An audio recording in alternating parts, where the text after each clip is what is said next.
After 7 months on Manjaro, here's what I would do differently.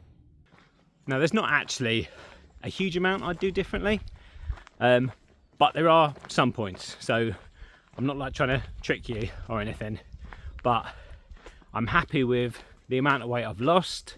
I'm in a good place mentally and also physically as well.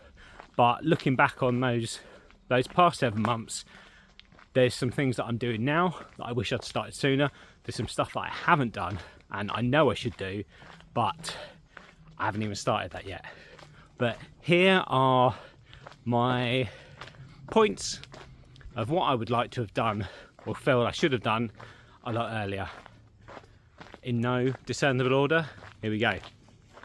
It may sound silly, but I wish I'd started sooner.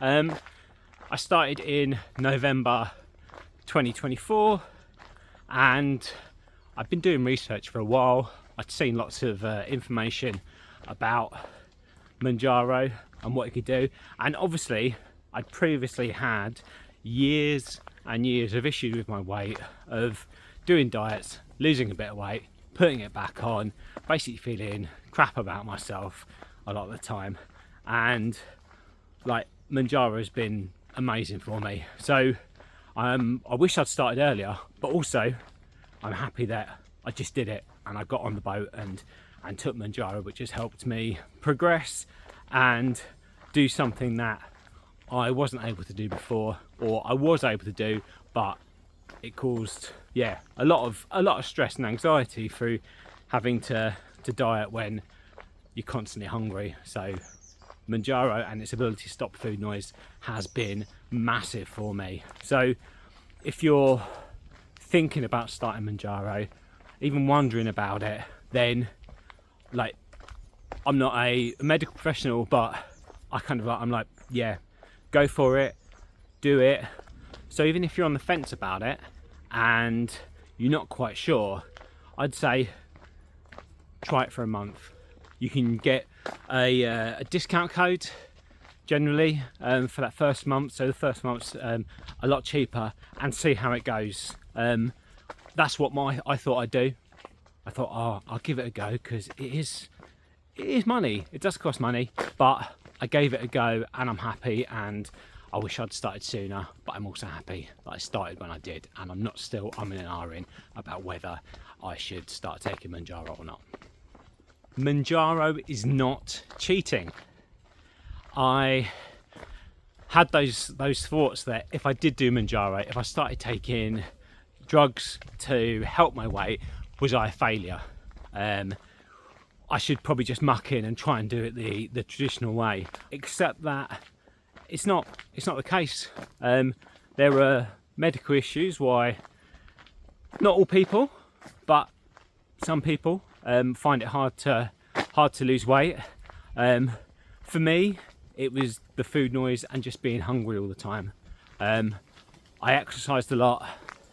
I had lost through traditional diets, but just put it back on again, and that food noise and me just kind of wanting to eat constantly was the real kicker for me. That I just couldn't seem to budge, and I'd try and get into a good frame for it. I'd have healthy eating for a little while, and then something would happen and derail me. So it's not cheating. It's like taking, blood pressure medicine, or wearing glasses, or just asking someone for help. If there's a medical need and medicine can help, then do it. Antidepressants and all those kind of things, they are there. Get over that kind of issue that it's cheating or it makes you a failure or something, and I felt that, but as soon as it kind of kicked in, I was like, wow, like literally within a couple of hours of taking that first jab, I could feel it, and my food noise was disappearing, and I was like, wow, is this really something that easy that I'm able to do? So I'm happy. Mindset has switched completely, and I'm proud to tell people that I'm taking Manjaro, and minimal judgment from people. When you start taking Manjaro, or literally before, take photos of yourself and take some measurements of your, you know, your waist circumference, your arms, your legs, your thighs, whatever it is. Take those measurements. I've got like one photo that I took, and that was really just to be able to go through the MedExpress prescription process, fill in their questionnaires, upload a photo, and I've got that picture to do. You know, other pictures of me wearing baggy clothes or only showing my head, or just not really being proud of anything. And I'm quite happy now to look back and see how far I've come and how my body shape has changed. So I do actually look back on that one photo I took for the prescription questionnaire of me basically just standing in my pants and I look at new pictures and I'm like, wow, I can see the difference. When you're losing weight, you don't always notice it, but it's great to look and see those changes. So I wish I had taken more pictures. I've only got like a front on view. I should have taken some side pictures and back pictures and all those kind of things, just as evidence to kind of look back and go, wow, I've come quite a way. Because you know what, we still all have issues and we still think, you know, I can look at myself and go, oh, you still look fat, and I'm not, and I'm happy with how I am, but that still kind of creeps in every so often. So I wish I'd done that. And also the measurements as well. I'm having to do guesswork on stuff, and obviously buying clothes, you know how you've changed in sizes. So I've been able to go from like a double XL or even triple XL down to a medium on quite a lot of clothes, and I'm proud of that. But also I know I've lost weight off of areas where maybe you don't want to lose as much weight. So think of stuff like biceps or your kind of like quads or calves or whatever kind of things they are. So that could kind of help you keep track, because I've definitely lost a bit of muscle as well as fat. So do the measurements and they can be a good little indicator. Also, they do help that not all losses you get are on the scales. Some of the losses are elsewhere, so your body can change shape while still maintaining the same weight. Don't be scared of side effects. Obviously people do get them, and when you're doing your research, you're reading about people you know, losing appetite completely, or being ill, or being constipated, or you know, having other kind of like bowel issues, and you fill in the questionnaires and they're saying could cause this, could cause that, and obviously that is true, it could happen. But you open a pack of, you know, paracetamol or ibuprofen and they've got a huge amount of warnings in there as well. And I guess, you know, it's an educated risk that you will get some side effects. I've literally only had it once, I think, on when I did that step up from 2.5 milligrams to 5 milligrams, and I had some stomach cramps for a couple of days, and it did make me go, oh, what if I can't take Manjaro anymore because it does this?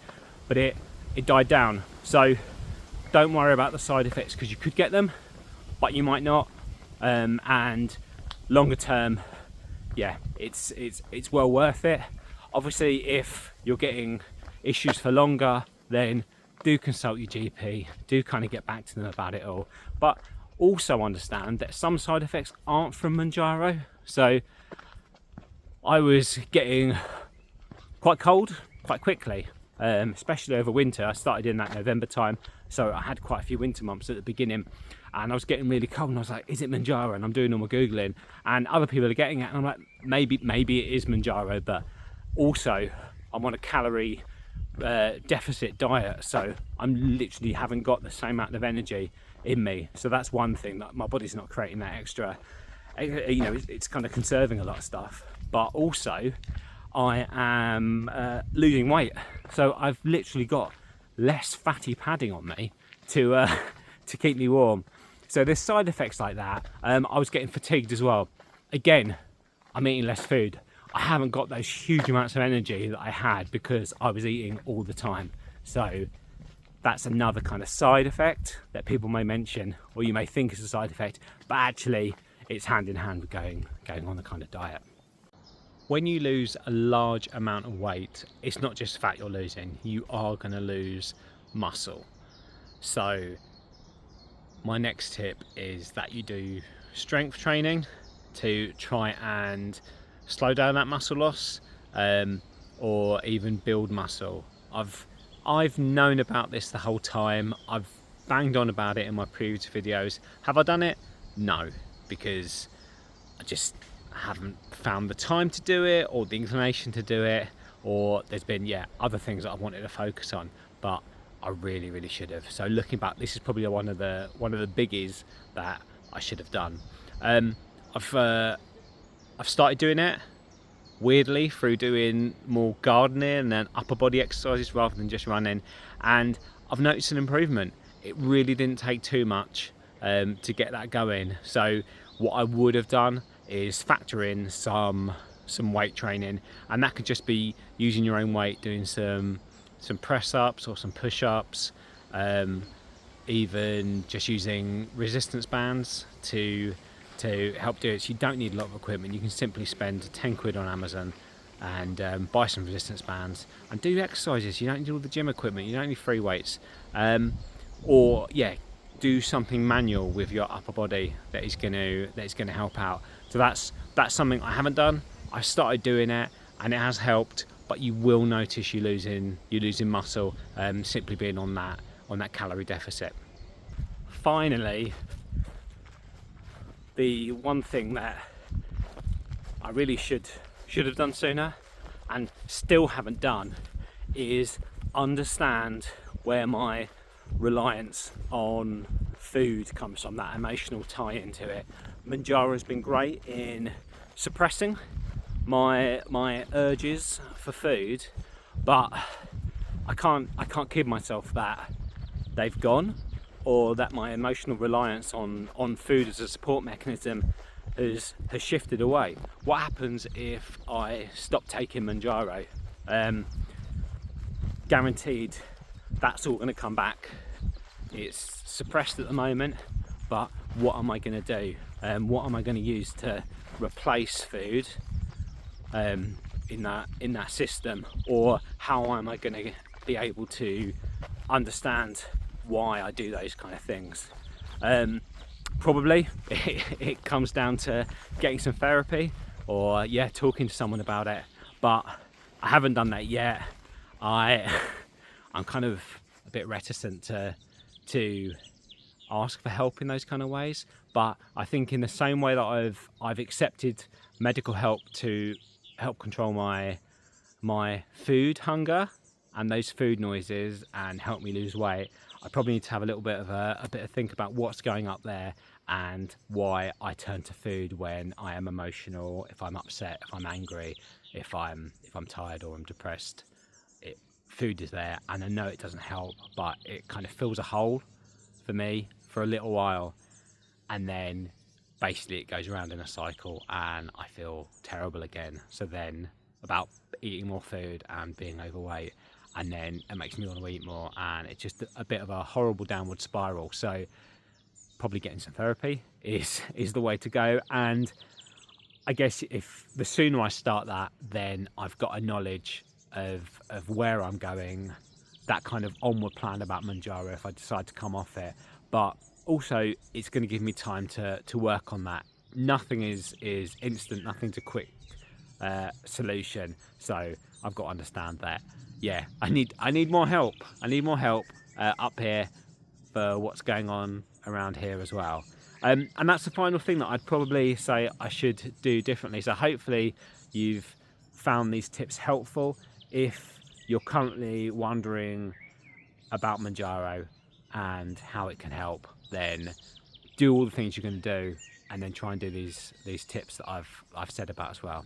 Okay, that's it. If you've got any questions, or if you've got something that you wish you'd done sooner, then pop it in the comments, because actually it's really helpful. I'm still learning about these kind of things, and there might be a few things that I've missed off this list. So let us know, and I'll catch you next time.